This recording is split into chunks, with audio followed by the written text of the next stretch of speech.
La película, por supuesto, la visión de que si el gobierno argentino sigue avanzando en la política económica tal como está planteada, que incluye apertura, desregulación y, por supuesto, superávit fiscal en un contexto donde hay debilidades del lado de la demanda, claramente debilidades del lado de la demanda, y además sigue apostando a la política cambiaria, con claramente una política de atraso cambiario y un país caro en dólares, digamos que todo ese combo de elementos conduce a un proceso de descompresión de la inflación, más allá de que la inflación de febrero tal vez pueda dar por arriba del 2,2%.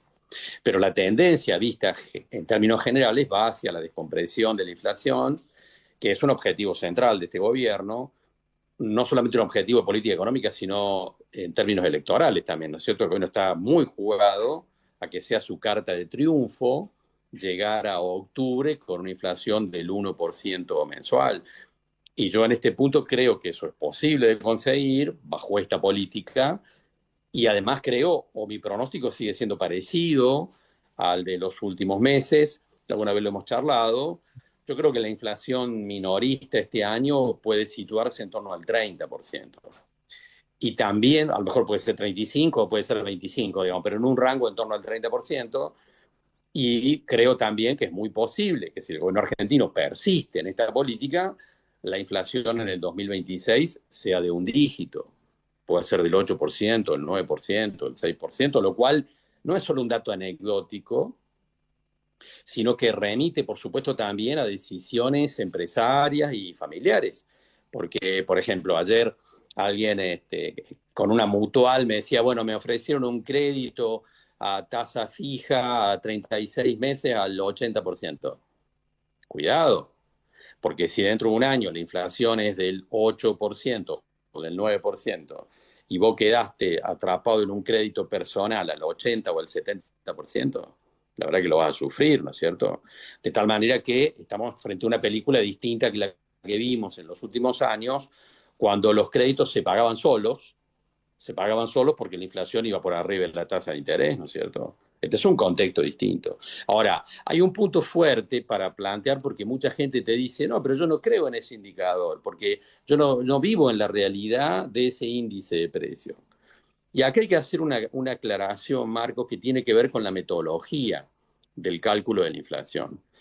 Porque hay gente que dice, está mal calculado, están distorsionando el índice. No, no como lo hacía la segunda gestión de Cristina Fernández, donde había claramente una manipulación del índice, sino que acá el índice está bien calculado por el INDEC según la metodología vigente.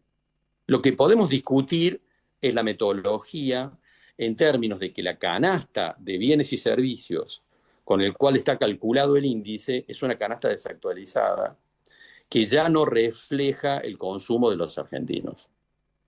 La canasta de bienes y servicios con las cuales se hace el cálculo del índice es del 2004. Y obviamente el consumo de los argentinos ya no responde a aquella canasta de bienes y servicios. Y alguien dirá, bueno, pero no hay otra. En realidad acá sí entra algún juego complicado porque sí hay otra canasta de bienes y servicios que fue elaborada por el INDEC en el 2018, incluso con acompañamiento del Fondo Monetario Internacional. El Fondo Monetario Internacional el año pasado cuestionó o le reclamó al gobierno argentino, che, calculaste una nueva canasta, ¿por qué no haces el índice en base a la nueva canasta? Y el gobierno se cayó la boca. ¿Por qué? Porque si miráramos o si hiciera el cálculo con la canasta actualizada, en realidad el índice de inflación sería superior al actual. La tendencia es a la baja en cualquiera de los dos cálculos, obviamente. La inflación va a la baja en cualquiera de los dos cálculos, pero si hiciéramos el cálculo de inflación con la nueva canasta actualizada, y muchos datos serían diferentes. El nivel de pobreza sería diferente, sería más alto. Y por supuesto que el gobierno, que está diciendo que los salarios le ganan a la inflación, habría que relativizarlo en un montón de casos, digamos, porque Claro. con la nueva no te daría así, no te daría así, lo cual es más cercano al reflejo de la sensación que tiene la gente, de que efectivamente su poder adquisitivo no está mejorando a pesar de que la inflación esté bajando. Y este es otro dato importante, porque el gobierno repite fuertemente que la baja de la inflación va a generar casi automáticamente una recuperación del poder adquisitivo de la gente. Y esto no es lo que va a ocurrir en muchos segmentos de la sociedad. Y es un dato no menor, que hace además a diferencias que son incluso regionales. ¿Por qué? Porque hay regiones del país vinculadas a sectores productivos muy dinámicos, donde la situación va claramente mejorando. Entonces, un comerciante del centro de la ciudad de Neuquén va a tener y tiene una mirada más positiva de lo que está ocurriendo. ¿Por qué? Porque Neuquén va para adelante con todo el desarrollo del sector energético, el sector petrolero, está todo bien. Ahora, para un comerciante del centro de Río Cuarto, la sensación va a ser distinta, ¿no? La recuperación del consumo va a ser mucho más discreta, mucho más selectiva, porque millones de personas que han perdido poder adquisitivo a lo largo de todo el año pasado particularmente, no todos van a poder recuperar ese poder adquisitivo a lo largo del 2025, no todos lo van a poder hacer, a pesar de que ya no haya inflación o que la inflación sea muy baja. Hay gente que va a quedar por debajo, claramente, de los niveles de consumo que desea, más allá de que la inflación se descomprime en base al pronóstico que hicimos recién. Carlos, para la recuperación del consumo, uno de los elementos importantes es el crédito, ¿no? Y usted decía, ¿cómo se está resistiendo el crédito a bajar la tasa a la misma velocidad que baja, por ejemplo, el plazo fijo?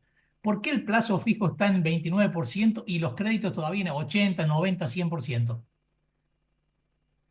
Hay de todo, te diría, ¿eh? Hay de todo porque a lo mejor vos, como empresario, por ejemplo, vos te podés encontrar con que pones la plata en un plazo fijo y obtenés una tasa y vas por un canje de cheque y la tasa es menor. Eso puede ocurrir. De hecho, está ocurriendo en algunos segmentos. Ahora, el crédito se está recuperando sin lugar a dudas y pensemos que al 2023, digamos, el crédito al sector privado representaba solo el 3-4% del PBI, hoy está acercándose al 10% y probablemente va a seguir avanzando. Eso tiene que ver con una lógica también, y es que el sistema financiero argentino hasta el 2023 en realidad le prestaba al Estado, básicamente. Cuando el Estado va acomodando sus cuentas fiscales, los bancos tienen que salir a ser más agresivos con el sector privado y de hecho ha habido una ampliación del crédito al sector privado. Ahora, si vamos a una realidad de cara a los próximos meses y al año que viene en este nuevo modelo económico, y esa nueva realidad es que las tasas de interés van a seguir yendo a la baja, van a seguir yendo a la baja, pero se van a situar en terreno positivo frente a la inflación, tanto las tasas activas como las pasivas. Esto es lo que va a ocurrir, a diferencia de lo que ocurrió durante años anteriores, ¿no es cierto? Yo siempre rescato por ahí que hace 3 años atrás el ministro era un tal Matías Culfas, ¿te acordás?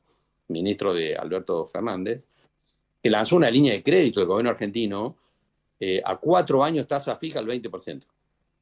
Yo no le decía a la gente, saquen ese crédito a los empresarios, sáquenlo ese crédito.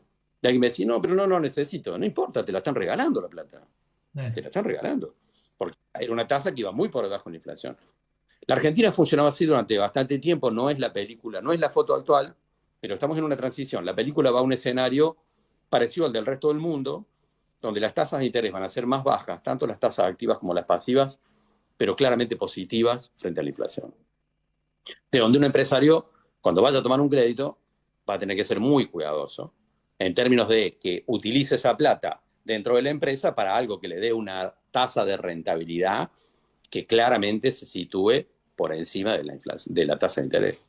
Si no, la va a pagar caro, digamos, va a sufrir las consecuencias de eso, a diferencia de lo que ocurría, digamos, en años anteriores, donde los créditos se pagaban solos, donde los créditos se pagaban solo en el proceso inflacionario, y en definitiva lo estaban pagando los ahorristas, que estaban claramente con una tasa de interés que estaba por debajo de la inflación.